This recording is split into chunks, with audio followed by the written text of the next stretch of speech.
भूतपूर्व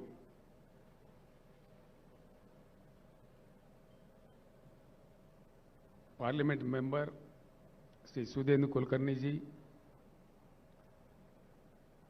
माननीय मंत्रीगण, माननीय पार्लियामेंट के सदस्य, तेलंगाना लेजिस्लेटिव काउंसिल के सदस्य और हमारे तेलंगाना विधानसभा के विधायक भाइयों बहनों, मैं आप सबको नमस्कार करता हूं। राजेश्वर रेड्डी के बाद फिर एक बार मैं यशवंत सिन्हा जी का हृदय से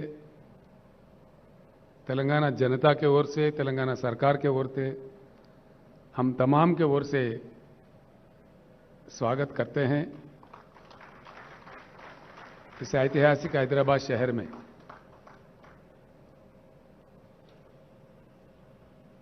यशवंत सिन्हा जी एक अच्छे सच्चे टॉल पर्सनालिटी है। उन्होंने अपने करियर एडवोकेट के रूप में स्टार्ट की है, बाद में वो आईएएस अधिकारी भी बने। अधिकारी के रूप में भी कई सेवाएं देश को उपलब्ध कराए। उसके बाद राजनीति में आए और सम्मानित रूप से एक बार वो वित्त मंत्री थे देश के और एक्सटर्नल अफेयर्स मिनिस्टर भी रह चुके हैं। उसके बाद उनके जो इनसाइट्स थे, जो मंत्रालय वो संभाल रहे थे, अंतर्राष्ट्रीय स्तर पर भी पेरिस में उनको पुरस्कार दिया गया, उनको सम्मानित भी किया गया। ऐसे एक नेता को आज स्वागत करने में हम फख्र महसूस करते हैं। आज हम भाग्यशाली है कि एक अच्छे नेता को अच्छे ढंग से हमने राष्ट्रपति पद के लिए चुना है और आज हैदराबाद में जब वो आए, हम बड़ी अच्छी तादाद में उनके स्वागत भी किए हैं। इस चीज को लेकर देश के सारे पार्लियामेंटेरियंस को मैं एक अपील करना चाहूंगा। भारत में हमारे लोकतंत्र है, we have a democracy in practice in India. इससे पहले जब वीवी गिरी साहब राष्ट्रपति चुनाव के लिए लड़ रहे थे, उस समय हिंदुस्तान में एक नारा चला कि भाई आत्म प्रबोध से वोट दीजिए, और उसी के अनुसार वीवी गिरी जी का भी जीत हुआ। यह हमारे देश के इतिहास में है। आज मैं सारे भारत के पार्लियामेंटेरियंस को, जितने भी पार्लियामेंट मेंबर्स हैं, विधायक हैं, जो भी इस चुनाव के लिए, राष्ट्रपति चुनाव के लिए वोट देने के लायक है, उन सारे भाइयों से बहनों से मैं अपील करता हूं, तुलना करके देखिए दोनों कैंडिडेट के बीच में और आपके आत्मा के अनुसार, आत्मा प्रबोध के अनुसार यशवंत सिन्हा जी का तायीद कीजिए।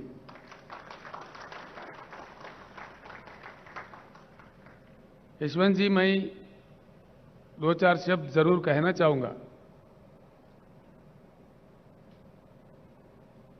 आशा करते हैं कि आप जीत जाए और देश का मान्यता बढ़े, देश का मान मर्यादा बढ़े। आप जैसे पर्सनालिटी जीतती है,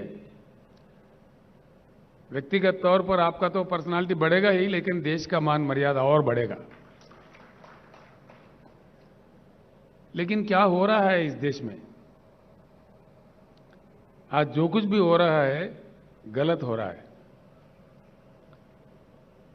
जो कुछ भी किया जा रहा है गलत किया जा रहा है।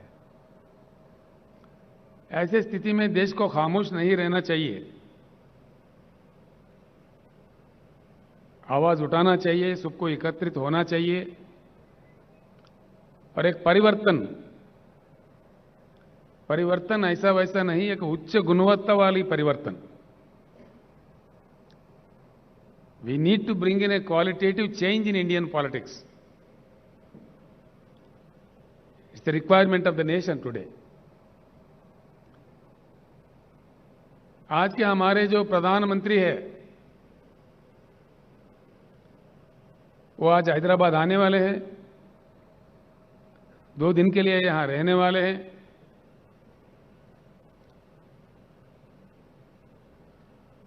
गला फाड़ फाड़ के हमारे खिलाफ बोलने वाले हैं। कोई बात नहीं, लोकतंत्र है, जो जिसके समझ में आए बोले, जो जिसको कहना है कहे, यही हमारा लोकतंत्र का मान्यता है। हम इतना ही कहना चाहेंगे, माननीय प्रधानमंत्री जी, जिस प्रकार से आप विपक्षी दलों के नेताओं पे गला फाड़ फाड़ के गलत आरोप लगाते हैं, उसी प्रकार से जो संबोधित करने वाले हैदराबाद सभा को, उसमें हमारे प्रश्नों का उत्तर दीजिए। ये मांग आज आपसे देश कर रहा है। प्रधानमंत्री जी, जब आप पहली बार चुने गए थे, जनता के साथ कई आश्वासन दिए थे, कई प्रॉमिसेस किए थे। एक भी, कम से कम एक भी आपका किया हुआ वादा पूरा हुआ क्या? हम जानना चाहेंगे तो किया है तो किस वादा आपने पूरा किया? एक भी, कम से कम एक भी टार्च लाइट डाल के भी ढूंढो तो नहीं मिलेगा।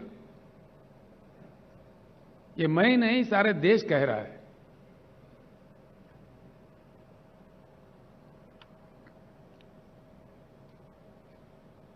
आप समझते हैं आपसे बड़ा बुद्धिशाली कोई है ही नहीं, ठीक बात है। किसानों के बारे में, जो हमारे देश का बहुत बड़ा हिस्सा है, देश के अन्नदाता है, आपने कह दिया कि किसान का इनकम डबल करेंगे। डबल तो हुआ ही नहीं, खर्चा डबल हुआ जरूर। आपने जिस प्रकार से डीजल बढ़ा दिए, पेट्रोल बढ़ा दिए, बिजली का कीमत बढ़ा दिए, खाद का कीमत बढ़ा दिए, उससे इन्वेस्टमेंट डबल जरूर हो गया है। भले ही मैं हैदराबाद से कह रहा हूं कि हिंदुस्तान के हर किसान ये बात जानता है, वो उनका पर्सनल एक्सपीरियंस है। और आपने जिस प्रकार से 3 बिल लाए हैं खेती किसानी को लेकर के, 13 महीने इस देश में किसानों ने आंदोलन किया, आपके सरकार के खिलाफ, आपके नीतियों के खिलाफ। आप किस प्रकार के गंदे गंदे आरोप हमारे अन्नदाताओं पर लगा रहे थे। आपने तो उनको उग्रवादी कह दिया, खालिस्तानी कह दिया, जो आपके मन में आए मनमानी कह दिए। आपके मंत्रियों ने आंदोलनकारियों पे जीप चढ़ाए, कार चढ़ाए, मार दिए, हत्या भी किए। और उस दौरान 700 किसान